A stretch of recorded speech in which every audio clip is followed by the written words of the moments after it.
wabarakatuh. Ahlan wa sahlan fi PBA Podcast, tempatnya pembicaraan, berita, dan aktualitas yang selalu asik. Saya Ulul Azmi Pakaya, selaku host akan menemani kalian semua di episode kali ini.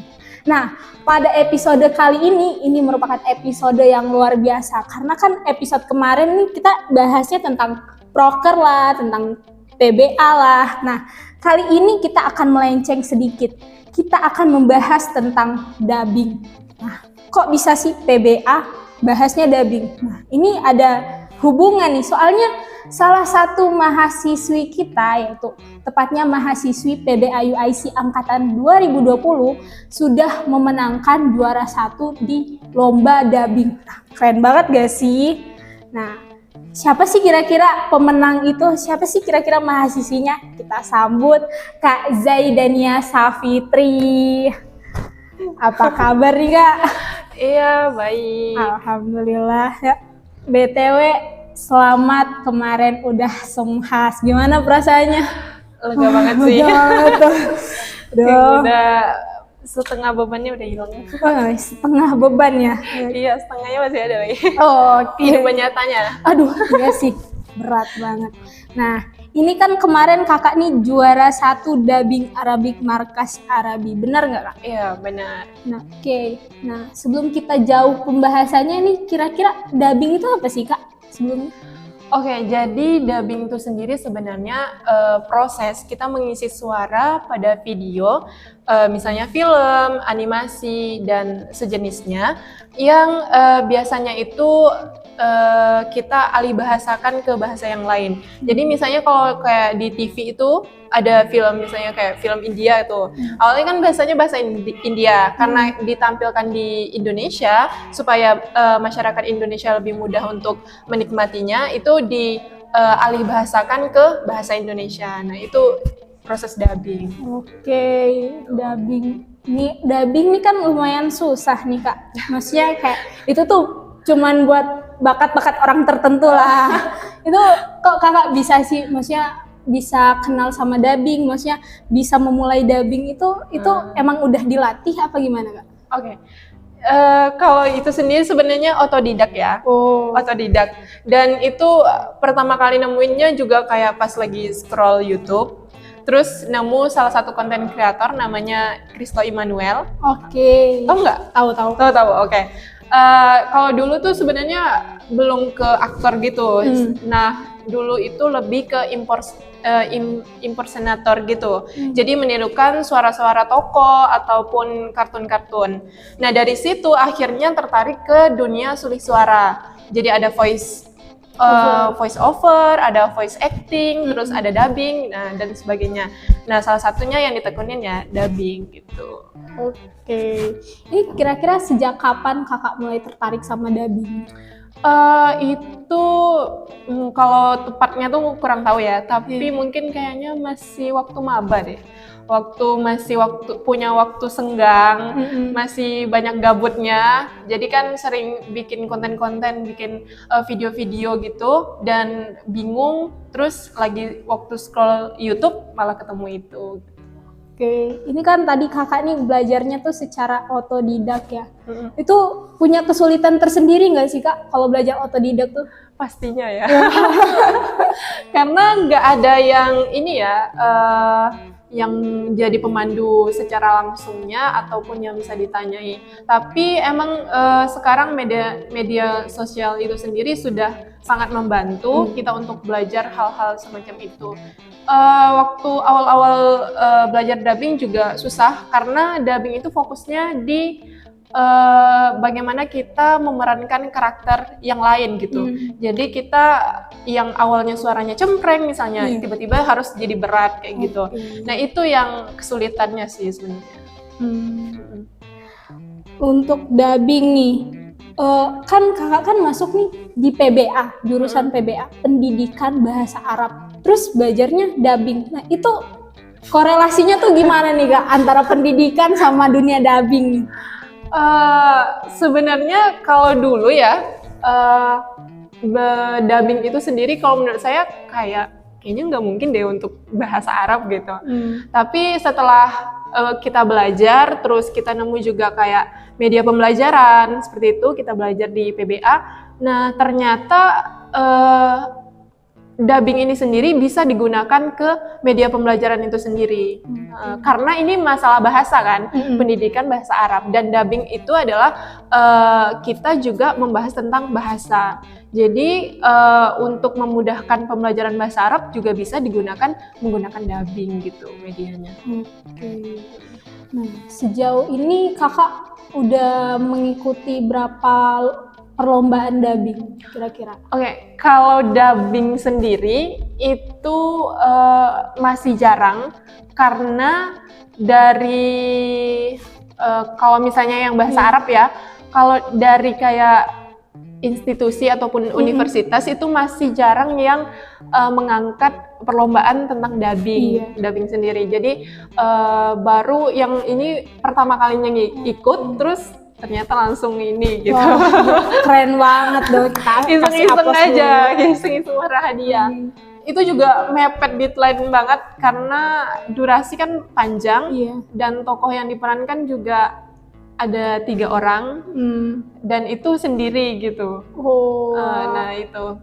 Dan kesulitan yang paling beratnya juga di ini sih, bagaimana caranya kita mentranslate, misalnya awalnya bahasa Indonesia, ditranslate ke bahasa Arab, dan kita harus menyesuaikan durasi di bahasa Indonesia, gerak bibirnya dengan durasi yang di bahasa Arab gitu.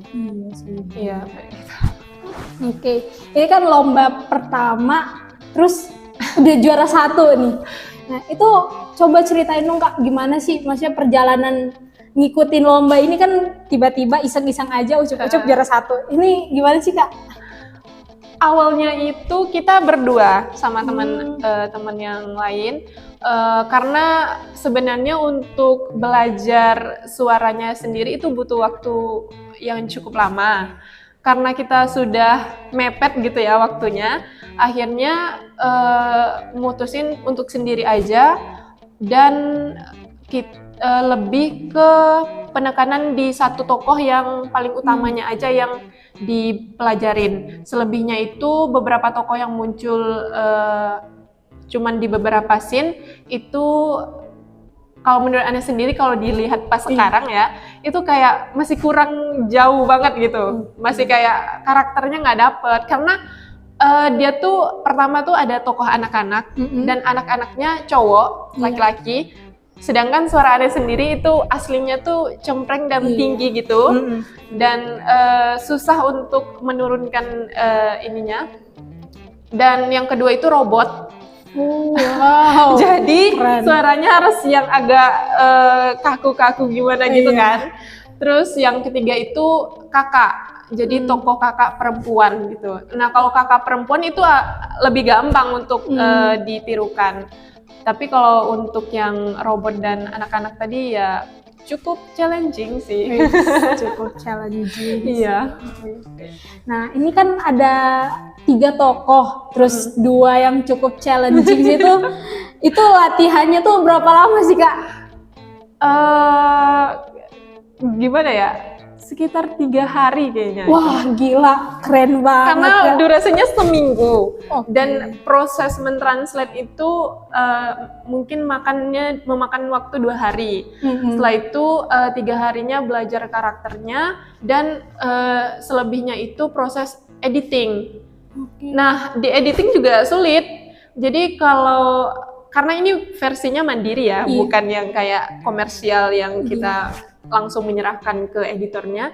Jadi proses editing itu ya harus menyamakan di mana rekaman kita itu selaras dengan gerak mulut di animasi ataupun video yang ditirukan gitu. Berarti ini editnya tuh kakak sendiri gitu? Iya. Wah gila, mandiri banget, udah latihan, ngedit lagi, keren sih. Nah itu kan secara umum nih Kak, tantangan di dalam dunia dubbing tuh apa aja sih Kak? Tantangan secara umumnya ya. Pertama itu mungkin jadi dubbing ini yang ditekankan adalah lip sync dan time code sync. Jadi kalau lip sync itu kita menyamakan teks yang kita baca dengan gerak bibir video yang ingin kita tirukan, gitu. Dan kalau time code sync itu kita menyamakan durasi video dengan naskah yang kita punya gitu. Jadi disamakan selaras atau enggaknya. Karena di situ letak kita berhasil menirukan tokoh tersebut atau tidak. Dan warna suara, jadi kayak apa ya? Sifat atau karakter dari tokoh itu kita dapat gitu feel-nya. Dan ketika memerankan itu, ketika orang melihat videonya, orang merasa itu beneran tokoh tersebut gitu, tidak keluar dari ininya gitu, karakternya. Oke, warna suara ya Kak. Untuk warna suara itu bisa dijelasin nggak Kak, kayak gimana dalam dunia dubbing? Warna suara tuh sendiri luas sekali ya. Iya. Dan tiap karakter itu punya ciri khas suaranya masing-masing. Dan untuk belajar yang paling lama di dubbing itu adalah itu. Kuncinya adalah itu. Misalnya karakternya Ulul punya karakter suara misalnya agak rendah ininya, ton nadanya rendah. Nah di situ kita cari ciri khas dari Ulul itu apa? Karena kalau sepenuhnya mirip itu nggak bisa. Benar, tapi misalnya ditambah dengan gerak-geriknya Ulul, misalnya Ulul suka apa ya? Duduknya gini gitu. Nah pas kita meranin itu gaya kita memerankannya itu juga membantu warna suaranya juga, ekspresinya. Misalnya Ulul kalau ngomong tuh semangat banget gitu kan, halo teman-teman gitu. Nah dari situ karakter warna suara yang sudah kita pelajarin tadi bisa didukung dengan ekspresi kita gitu. Walaupun sebenarnya ekspresi kita nggak dilihat di video. Oke, jadi harus ekspresif ya. Iya. Nah, untuk teknik-teknik sendiri dalam dunia dubbing itu gimana Kak? Ada teknik-teknik khusus nggak? Ya sebenarnya ada ya, cuman karena Ane emang belum ke profesional komersilnya ya. Jadi emang lebih ke otodidak gimana caranya belajar dubbing itu lebih gampang. Karena yang dibutuhkan yang paling penting adalah konsistensinya. Jadi yang pertama niatnya sih yang harus kuat. Oke, benar. Nggak diawali dengan niat ya. Niat itu yang pertama sih, karena kalau misalnya dari awal niat kita kurang, nanti pas pendalaman karakter itu kita susah banget nih niruinnya, kayak yaudahlah ganti aja yang lain gitu. Nah gampang untuk merubah konsep pemikirannya kayak gitu. Terus selanjutnya ya banyak latihan sih. Banyak latihan, misalnya latihan untuk intonasi, terus biasain ngomongnya itu pakai tambahan ekspresi kayak gitu. Sama biasanya olah suara, dan persiapan kalau misalnya mau tag video itu kita harus senam mulut dulu. Karena diperlukan badan kita itu rileks biar nanti ketika suaranya keluar itu memang mulus gitu. Dan dibiasakan ngomong itu tidak belibet yang kayak, ataupun ngomongnya sebenarnya benar tapi terlihat kayak kumur-kumur gitu, nggak jelas gitu. Bener. Sering banget. Iya gitu. Oke, nah ini nih Kak yang paling nggak main sense. Maksudnya kakak kan lulusan kalau mau dibilang pendidikan bahasa Arab ya, guru lah. Kayak orang tuh mikirnya kayak entar lulus dari PBA pasti bakal jadi guru. Nah, gimana tuh menurut kakak lulusan PBA ya jadi guru bahasa Arab aja gitu, ngapain belajar dubbing gitu? Kalau misalnya yang diklaim itu lulusan PBA ya jadi guru aja gitu. Kalau dibatasin sampai kata lulusan PBA ya jadi guru, itu benar. karena linear. Iya. Ya kalau kalian jadi pendidikan bahasa Arab, ya otomatis guru bahasa Arab pekerjaannya ya jadi guru bahasa Arab gitu. Tapi yang salahnya adalah ketika klaim tersebut membuat kita jadi berpatokan hanya di situ saja. Ketika kita memikirkan bahwa oh berarti aku nggak bisa dong kerja di sini, kerja jadi yang lain. Padahal itu salah gitu. Nah persepsi yang seperti itu yang kurang tepat. Karena mungkin adanya klaim tersebut muncul karena dulu itu untuk mendapatkan pekerjaan yang berbeda dengan jurusan kita itu sulit, harus yang linear. Tapi kan sekarang zaman berkembang, bisa aja kita PBA jadi konten kreator, nggak ada yang tahu kan. Benar. Nah, jadi lebih luas pemikirannya kalau sekarang. Gitu. Nah, sebenarnya manfaat dubbing ini apa sih Kak? Manfaatnya? Iya, manfaat orang ngedubbing. Ya kita tahu kan, maksudnya dubbing itu biar kalau misalnya ada film dari luar, terus biar penonton Indonesia bisa paham tuh kita adalah dubbingnya. Tapi untuk dalam pendidikan sendiri tuh lebih rincinya tuh gimana sih Kak manfaatnya? Kalau untuk di dunia pendidikan, terutama di bahasa Arab ya, itu masih jarang sekali untuk dubbing. Kalau misalnya di bahasa Inggris itu sudah mulai banyak.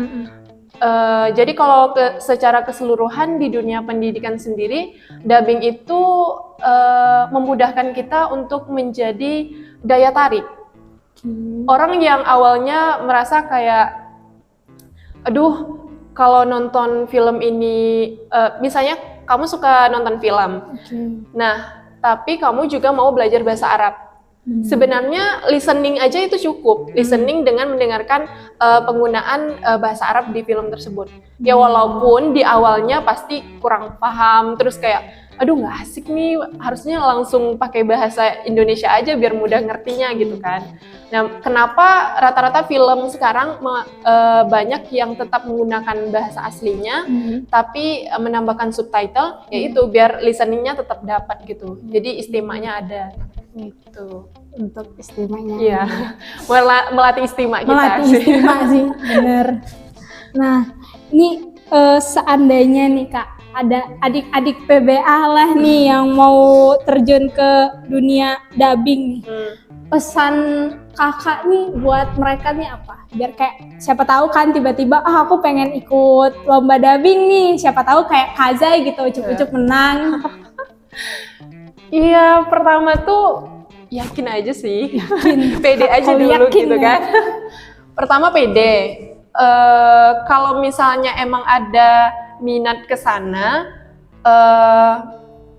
ya yang tadi niat dulu kan, niat dulu. Terus sebenarnya kalau secara untuk perlombaan sendiri yang saya lihat itu kurang, penilaiannya itu nggak harus 100% mirip kok sama karakternya. Cuman yang penting bahasanya itu benar dan sesuai dengan gerak mulut sama karakternya gitu. Jadi tidak terlalu susah dibandingkan ketika itu digunakan untuk komersil.